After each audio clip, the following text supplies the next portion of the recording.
যে মা আমাকে এনে ফলের ঝুড়ি দিয়ে বলেছিল ওই বুড়িমাকে সেই ফল খাইয়ে আসতে, সেই মা আমার মা ছিল সর্বাণী। আমি বুঝতে পারিনি।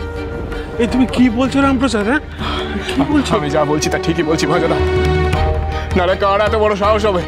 হ্যাঁ, কার এত বড় সাহস হবে যে বলবে যে ওই ফল ওই বুড়িমাকে খাওয়ালে বুড়িমার মুখে বুলি ফুটতে পারে? তাই তো, ওই ফল খেয়ে বুড়িমার মুখে বুলি ফুটেছিল। আমার মা এসেছিল, আমার মা এসে আমায় দেখা দিয়েছিল। আমি বুঝতে পারি, আমি এতটাই অদম যে আমি বুঝতে পারিনি। না রামপ্রসাদ, রামপ্রসাদ,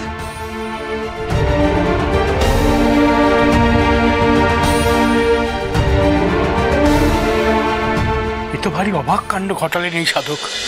জন্ম বোবার মুখে বুলি ফুটলো, এ তো অবিশ্বাস্য।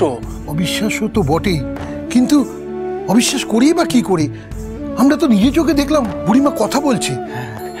সব প্রভু জগন্নাথের আশীর্বাদ। জয় জগন্নাথ, জয় জগন্নাথ। কি গো, তুমি আবার কাঁদছো? সাধক মানুষের চোখে এত জল কিসের? ঠাকুর ঠাকুর ঠাকুর ঠাকুর, আমার মস্ত ভুল হয়ে গেছে ঠাকুর। মানে? আমি বুঝতে পারিনি। আপনি তখন বলেছিলেন, আপনার কথার অর্থ আমি বুঝতে পারিনি। আমার মা সত্যি ছিল, আমি তাকে চিনতে পারিনি ঠাকুর, আমি চিনতে পারিনি তাকে। আমি বললাম না, যেদিন তোমার চেনার চোখ ফুটবে সেদিন তুমি ঠিক চিনতে পারবে। অহেতুক ব্যস্ত হয়েও না, আবার হালও ছেড়ে দিও না।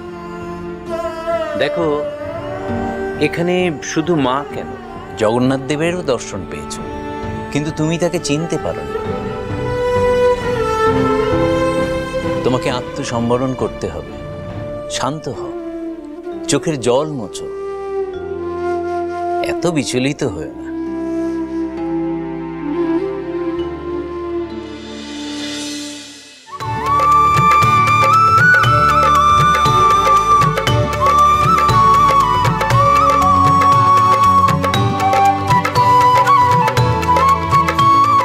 সর্বাণী, আপনি গন্ধ পাচ্ছেন?